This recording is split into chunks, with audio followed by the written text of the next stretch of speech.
Hello and welcome to the Corporate Casket, a semi-weekly series where bad businesses go to die. We will discuss any and everything from bad charities, terrible CEOs, and businesses that have a lot to hide.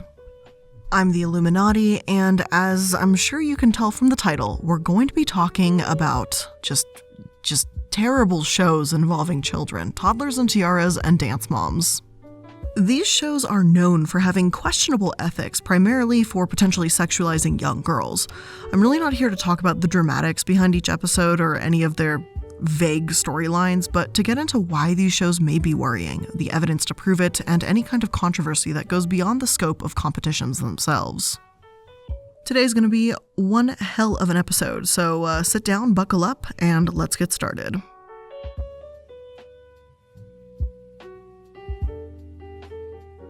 Let's start with a history of these shows. When did they begin and why?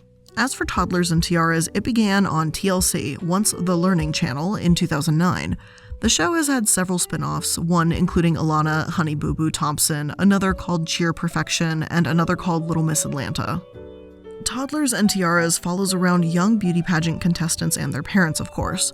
While sometimes there may be petty dramatics for the cameras, beauty pageants have become an extremely controversial topic in and of themselves. Personally, I feel that if a child is just playing dress-up, having fun, making friends, and enjoying themselves, then there's no harm in that aspect of it. However, when the desire to be in a pageant comes from the parent instead of the child, and when this contest is pitting kids against one another to set beauty standards for them, issues are bound to arise. Beauty pageants aren't anything new though, even if they've escalated and changed over the years. According to PBS, while ancient Greeks memorialized in myth and complicated relationship between beauty and competition, there is no historical evidence that they actually held contests for women. A contest of physique called the Eurandria was held yearly at an Athenian festival, but the contest was for men. European festivals dating to the medieval era provide the most direct lineage for beauty pageants. For example, English May Day celebrations always involve the selection of queens.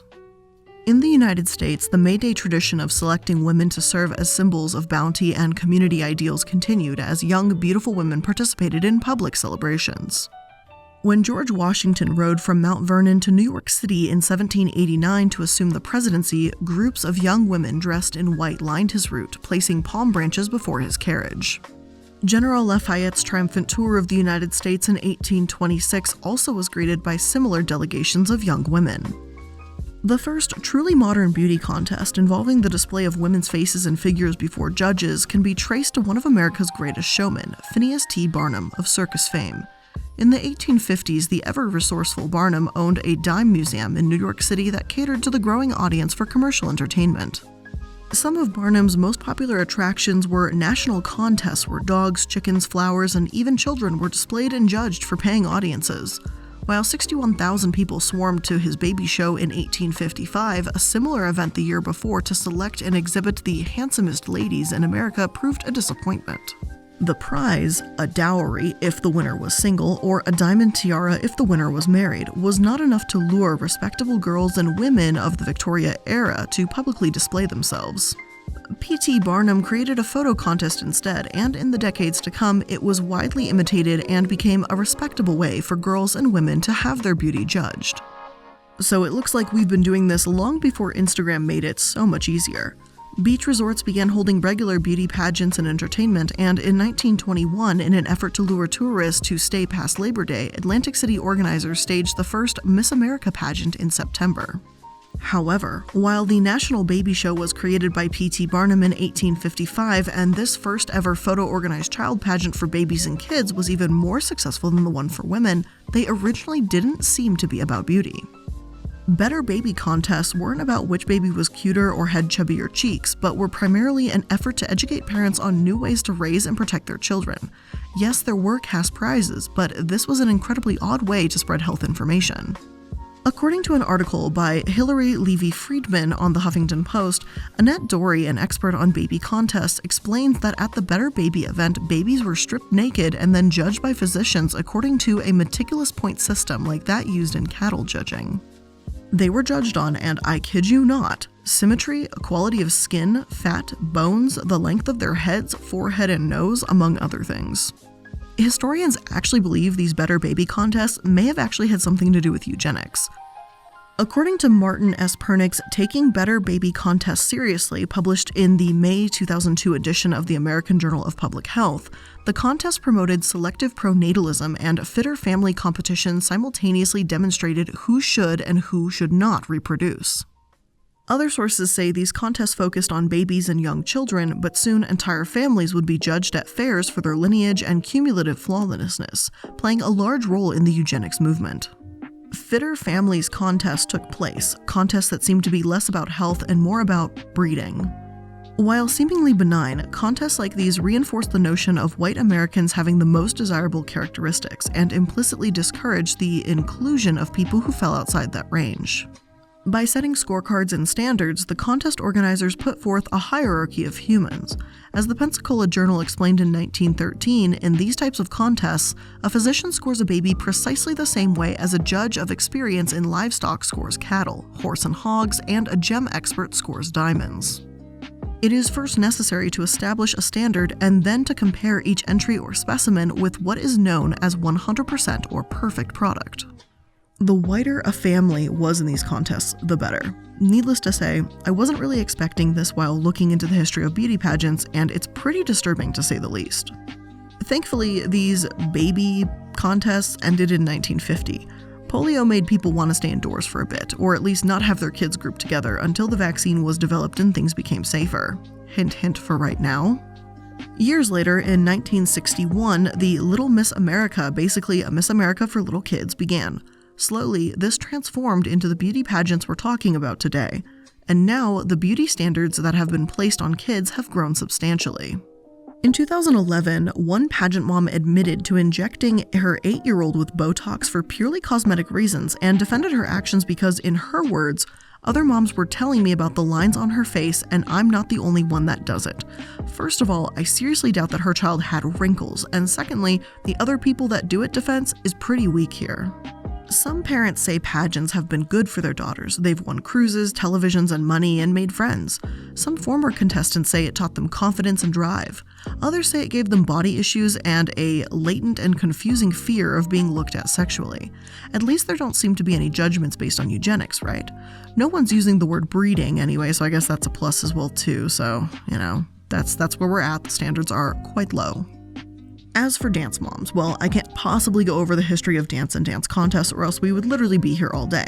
I will say that dance truly became a competitive sport in the early 1900s and grew during the era of the Roaring Twenties, though the industry didn't really modernize for many decades. Today, there are hundreds of independent competition companies that tour the country conducting regional and national dance competitions for children and teens. At each regional, there may be hundreds of dancers performing solos, duets, trios, small group, large group in many dance style and forms. The dance competition multi-semi-touring fleet is a far cry from the humble beginnings of the industry in the late 70s, where competitions were known to operate out of the back of a station wagon or van. Now, Dance Moms the TV show started in 2011, and several spin-offs or sister programs such as Dance Moms Miami, Abby's Ultimate Dance Competition, Dance Moms with Jennifer Ellison, and others have followed. Lifetime, the network that airs the program, simply describes it as mothers urge their daughters to perform in the world of competitive dance.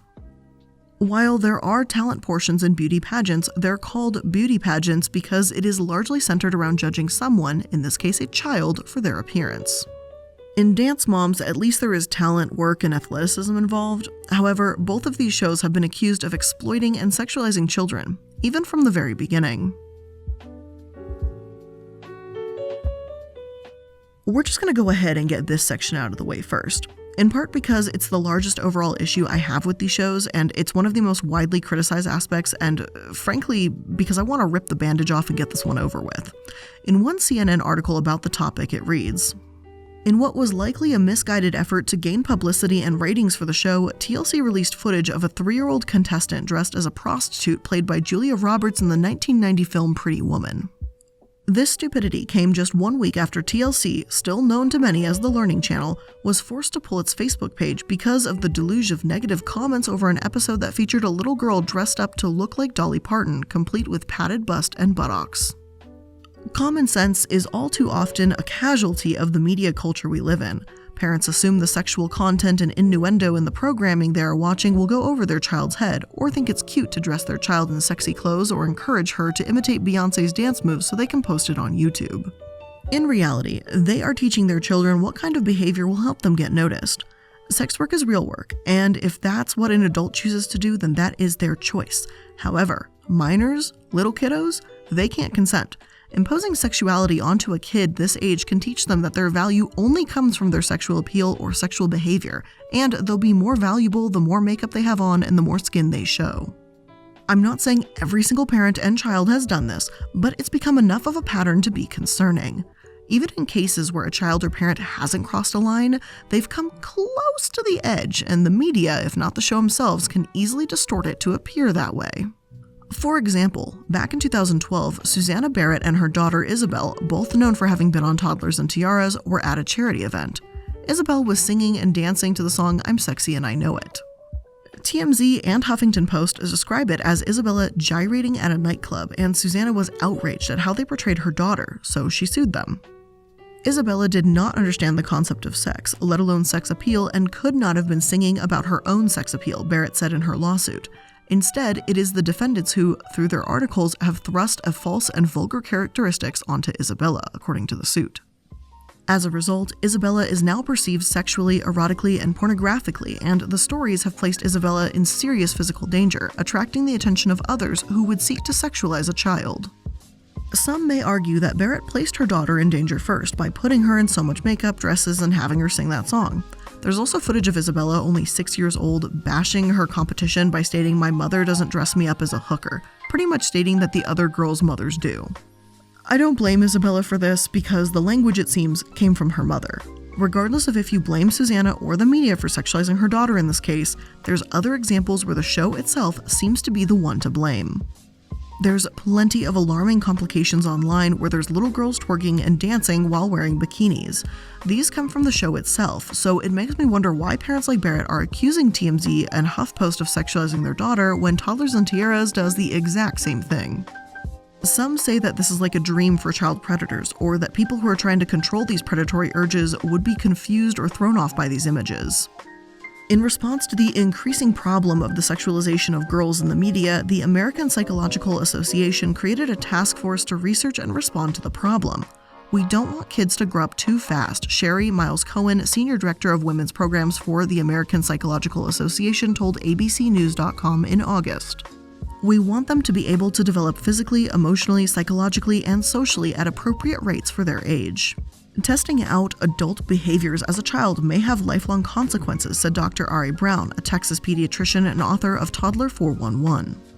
While Brown said one cannot assume that all young girls who dress inappropriately turn out to have early sexual experiences or other risk behaviors, I do wonder what type of limit setting and discipline occurs in their household, she said. France has actually banned beauty pageants for kids under 16 for these exact types of reasons because they so frequently sexualize young girls. One source states, "Such beauty pageants, involving girls of all ages, often heavily made up and extravagantly dressed, regularly spark public debate in France and elsewhere. While such pageants are not as common in France as in the United States, girls get the message early on here that they are sexual beings from advertising and marketing campaigns, and even from department stores that sell lingerie for girls as young as 6.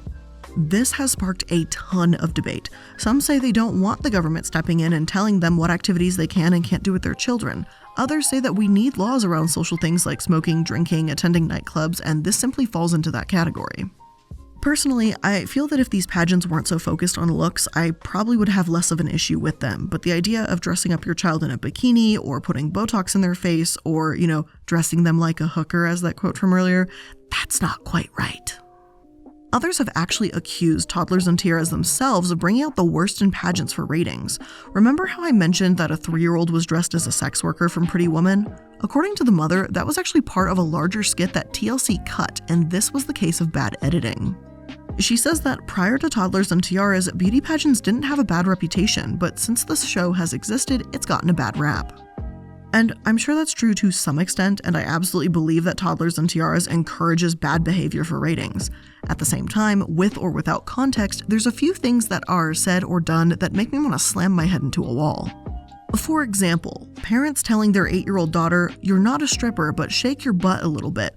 Like seriously, even the daughter looked up at her mom like, why would you say that? This isn't even touching upon the teeth whitening, the way this mother talks to her child, the pressure. I can only handle one thing at a time here.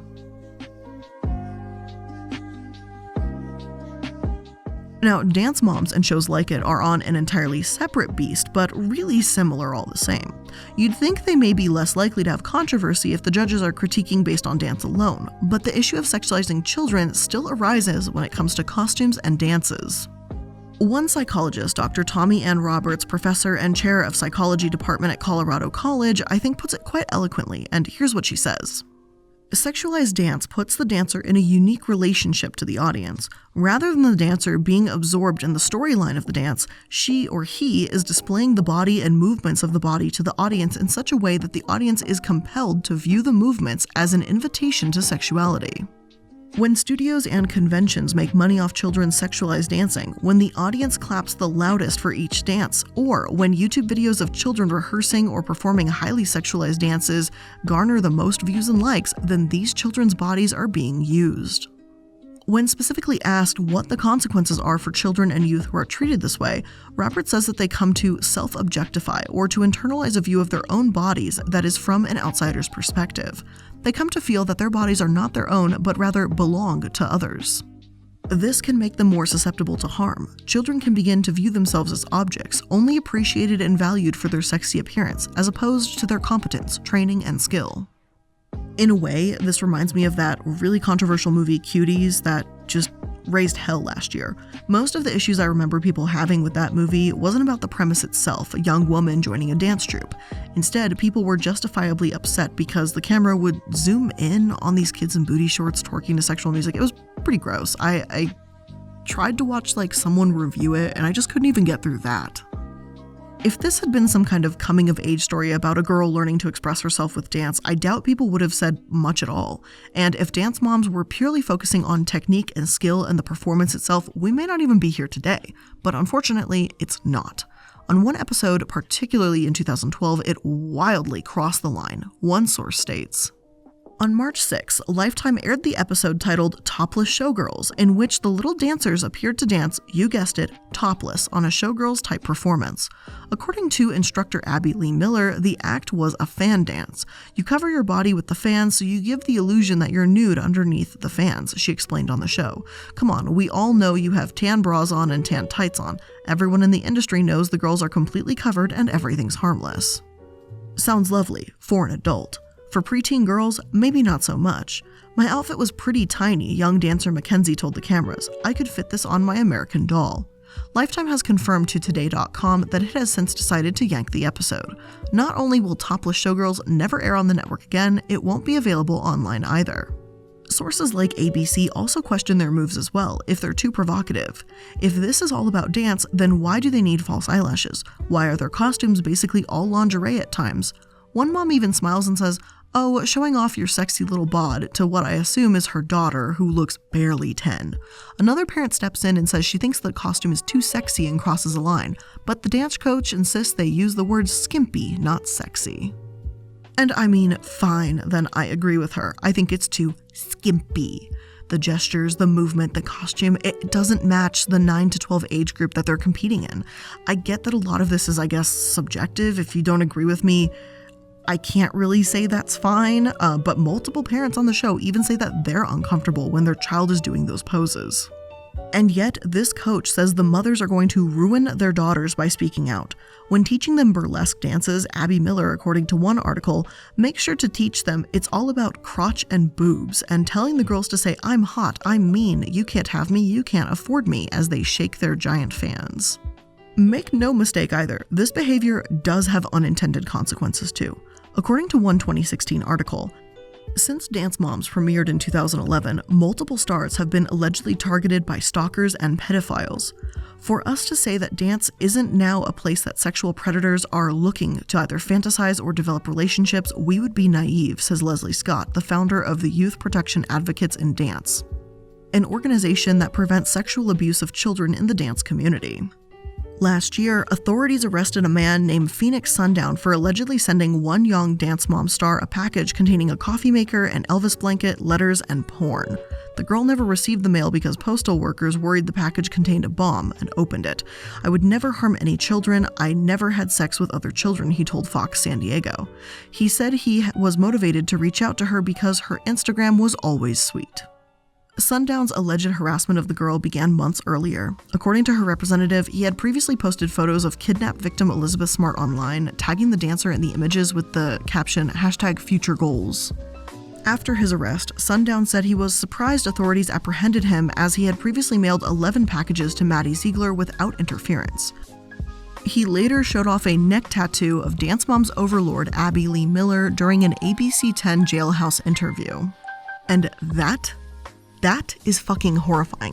There's no other word for it. That is scary. Another man was even arrested after trying to break into the Dance Mom studio where the Dance Moms girls train and read poetry to them.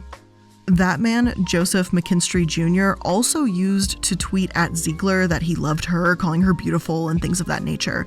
Abby Miller, the coach, whether intentionally or not, is putting these children in harm's way. It's a disgusting, sad reality that child predators exist and we need to be careful. I'm not saying that the kids are inviting this attention or that they deserve this in any way, just like how a sexual assault victim doesn't deserve what happened to them based on what they're wearing.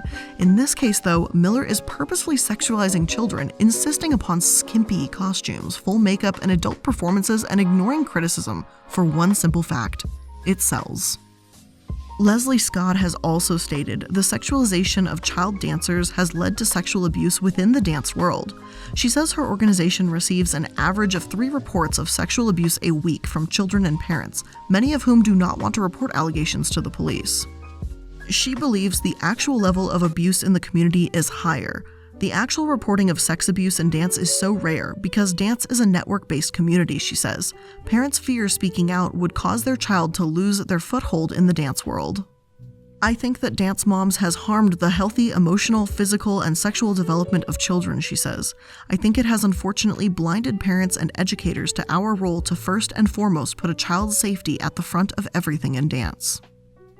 And I really try not to be a pearl-clutching, overprotective person when I say think of the children when children are exposed to something adult, but I don't think I'm overstepping lines.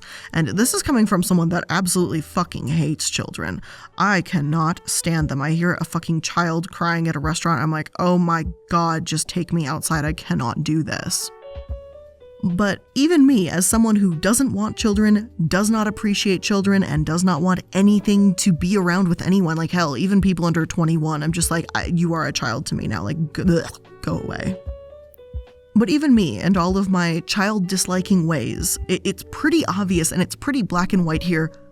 Don't sexualize children. That should not be a revolutionary statement, and the fact that this is being aired on TV and has millions of views, a large fan base and everything is just really disturbing to me.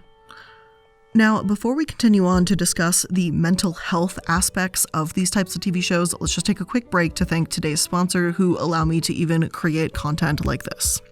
The summer is here, there's a long 3-day weekend ahead if you plan to celebrate that, and it's time to get some good food cooking. And that's where HelloFresh comes in, because HelloFresh is the one-stop shop to get meal planning less stressful, under control, and ready to go. And you will enjoy a wide variety of easy, delicious options for all 3 meals of the day, plus snacks and special treats in between from the HelloFresh market. And the HelloFresh app offers the flexibility you need to easily customize your order within minutes, or skip a week if you're not feeling it. I think this week I got like a Parmesan crusted chicken. I think it looks delicious. I haven't made it yet, but again, the thing with the recipes, and y'all know I'm a bad cook here, but they come with pictures and they're on big laminated paper, so it's so easy to follow along with everything. So I'm excited to actually create and eat this. So if you want to get started with HelloFresh today, make sure to go to hellofresh.com/casket14 and use code casket14 for 14 free meals plus free shipping. Again, make sure you're going to hellofresh.com/casket14 and use code casket14 for up to 14 free meals plus free shipping.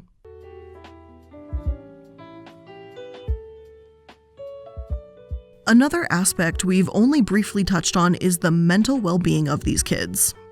in Dance Moms, you see the kids admit that it does feel like too much sometimes. There's too much pressure, but their moms won't let them quit. I can't speak to every student's experience. Others say they're having fun. It does just seem like an incredibly high-pressure environment for a child. So I wanted to dig a little deeper and see what mental health experts had to say about this. According to mentalhelp.net, psychologists and psychiatrists largely agree that pageants such as Toddlers and Tiaras reinforce negative female body image issues that result in eating disorders such as anorexia and bulimia. As evidence of this, they say mental health experts point out the trend towards the onset of eating disorders at much younger ages than ever before.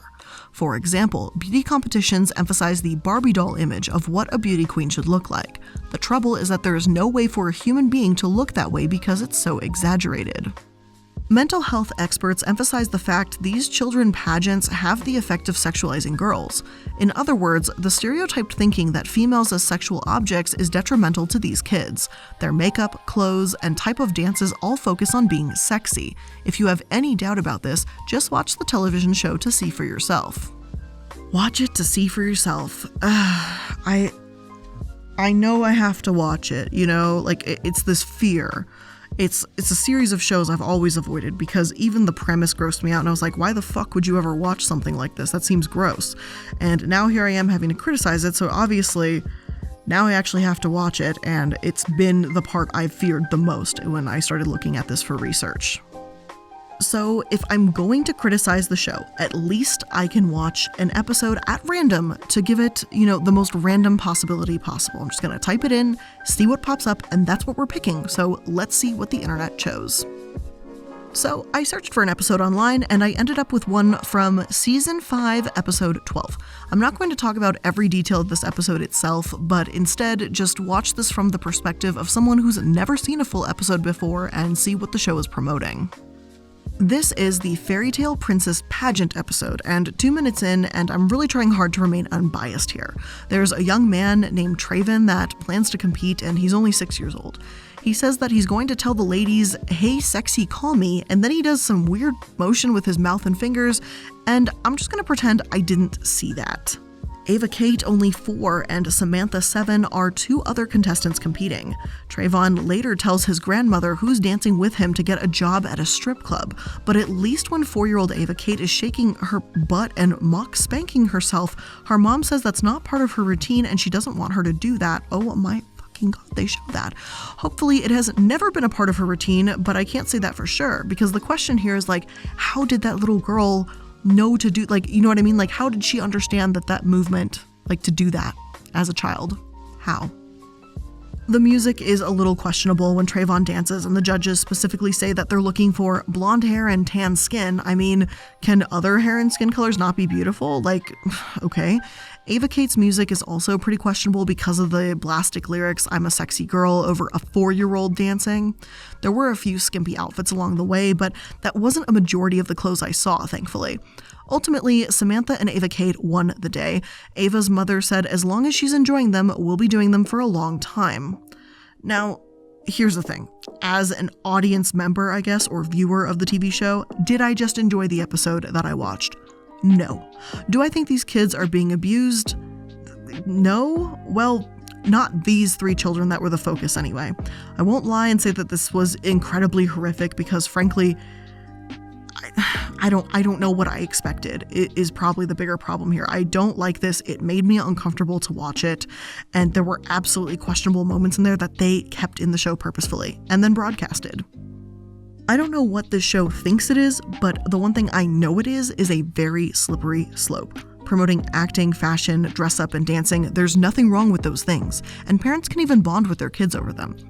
However, waxing a kid's eyebrows, telling them to drink Mountain Dew so they have energy, bribing a child to wear false eyelashes they hate for a kitten as a reward, and dressing a child as Marilyn Monroe because, quote, "Marilyn was a sex symbol and I think that'll work with my daughter's personality," end quote.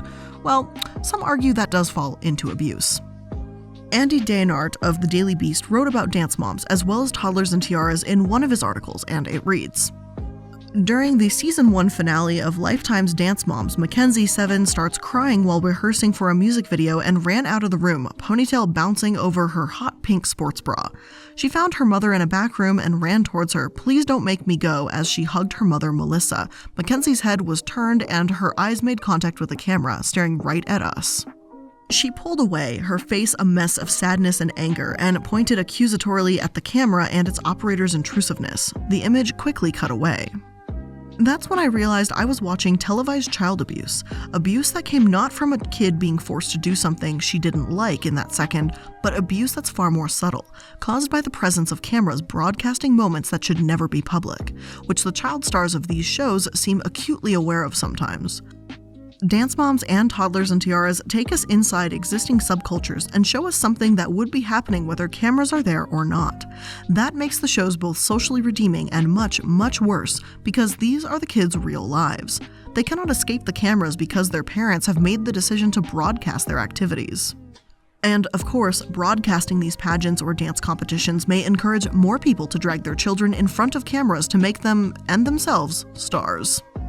One parent, Lindsay Jackson, was even ordered by a judge to stop entering her young daughter into pageants. She's the one who, in 2011, patted her 4-year-old's chest and butt for a Dolly Parton routine. Jackson says it's not illegal, but Maddie's father, backed up by a court-appointed psychologist, said she's exploiting her daughter. Legal analyst Dan Abrams told Good Morning America that these pageants are terrible, but stripping a mom of custody over this sets a dangerous precedent since there isn't a clear indication of harm. Business Insider put this incident on the list of the show's 5 biggest controversies, along with a 4-year-old smoking a candy cigarette on stage, the Pretty Woman incident, Honey Boo Boo drinking Mountain Dew Red Bull and calling Pixie Stick pageant crack, and the eyebrow waxing. Honey Boo Boo's mother, for the record, said, "There are far worse things. I could be giving her alcohol." Yes, what an amazing fucking bar to set. I may be encouraging my young child to drink enough caffeine to send her to the emergency room, but hey, at least it's not alcohol. So, Gold Star Parent of the Year award right fucking there. However, that line about a clear indication of harm really stayed with me. Is there any proof that this will hurt someone? Do we have irrefutable evidence? After digging, I did find a few studies. One published on NCBI read, "This study evaluated the association between childhood beauty pageants and adult disordered eating, body dissatisfaction, depression, and self-esteem." 11 women who participated in childhood beauty pageants were matched on age and BMI with 11 non-participating women. Childhood beauty pageants scored higher on body dissatisfaction, interpersonal distrust, and impulse dysregulation than non-participants, and showed a trend towards greater ineffectiveness. There were no significant issues between groups on measures of bulimia, body perception, depression, and self-esteem. These findings suggest childhood beauty pageant participation may influence adult body dissatisfaction, interpersonal distrust, and impulse dysregulation, but not bulimic behaviors, body perception, depression, and self-esteem. Another larger study stated, self-esteem, dieting, and body image of 131 female beauty pageants contestants mean age 26 years old from 43 states were examined by an anonymous survey. Most, 89.6%, reported being a pageant finalist or winner, and 55.2% had competed at the national or international level. Over 1/4, 26% of the women had been told or perceived they had an eating disorder, which reportedly began at 16.25 years. Almost half, 48.5%, reported wanting to be thinner, and 57% were trying to lose weight. Higher self-esteem scores were significantly associated with increased level of competition, from local to international pageants, but not with the number of times the women were pageant finalists or winners. Future study is warranted to determine how pageant participation influences self-esteem, body image, and the development of eating disorders. In other words, correlation doesn't equal causation. So although there may be some relationship between pageants and body dissatisfaction, this isn't irrefutable proof. The sample size is far too small and there's too many variables to think about. I have no concrete data that says black and white pageants can make you more likely to have an eating disorder. I'd really be curious to see what future studies, if any, have been done so far, but the ones I'm seeing generally leads towards saying, yeah, this can influence body dissatisfaction. I'm sure the parents and their attitude could absolutely have an effect on this as well, how encouraging they are, how laid back they are, and things of that nature. One mom, Elaine, seems to have the right attitude. She made a DIY pageant dress for only $9 because she said she feels like $1,800 is absolutely ridiculous and could feed so many hungry kids. She uses bronzer instead of tanning, doesn't take it too seriously, and claims to set boundaries for their makeup and competing. Whatever happens, happens, she says. Unfortunately, they came in fourth compared to the pageant mom that won, a mom that demanded her daughter drink a Mountain Dew and step it up. It just sucks that this overly critical and almost cruel parenting is being rewarded.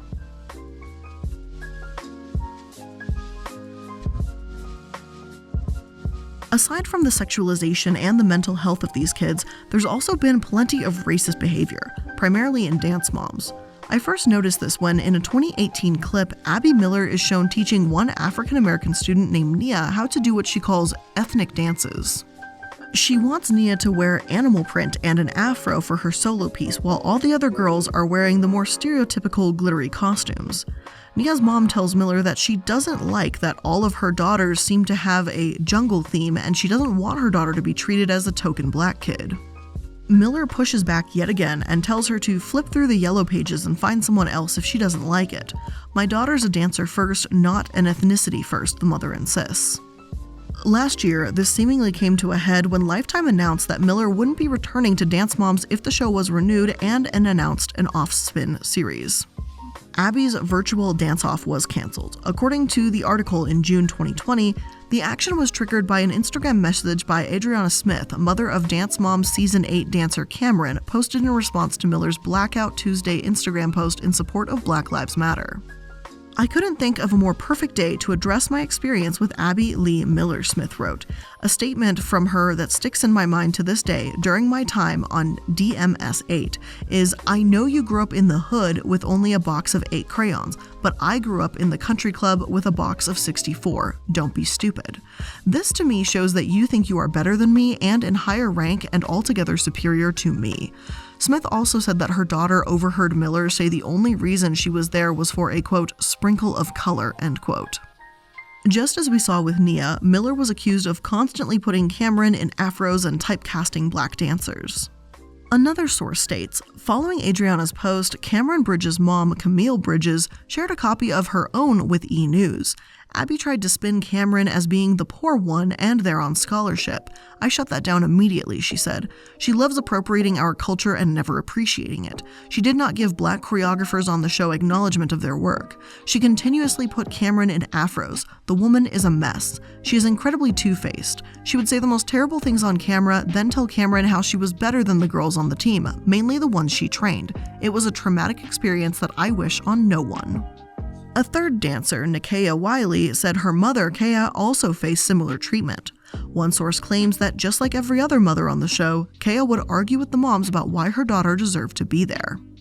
And that's like half the program from my understanding, but unlike the other mothers, Lifetime didn't air any other footage of Wiley. They demonized her while showing other sides to the white mothers. This source reads, for instance, white mom Christy called Wiley a hood rat, which is a racially derogatory term, yet Lifetime still decided to keep it in the show, knowing that it would offend many. Wiley probably had to deal with comments like these on numerous occasions, explaining why she was angry, but Lifetime excluded the context of these situations, portraying her as the bad guy. When Wiley and Nakia first joined the team, and Nakia was introducing herself, Kendall Verdes, another dancer on the team, told Nakia, "I'll just call you Laquifa," referring to the ethnic solo Nia had performed. Kendall refused to learn Nakia's name and instead referred to her using stereotypical views of black culture by calling her Laquifa, except the catch is that this never happened. Wiley herself came out on the internet and defended Kendall, saying that the producers had juxtaposed and edited Kendall's words to make it seem like she said something offensive, when in reality she didn't. Why did they include and perpetuate racism on the show when it clearly made the dancers and their mothers very upset and uncomfortable? Lifetime's producers let this all slide because the chaos of the show was gaining them popularity. With every instance of racism on the show, more viewers would tweet about it, making the show more and more popular.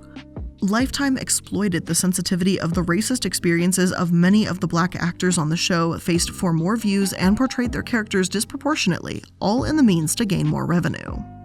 Lifetime is so hypocritical, they canceled Abby Lee Miller for racism when they seemingly promoted racism.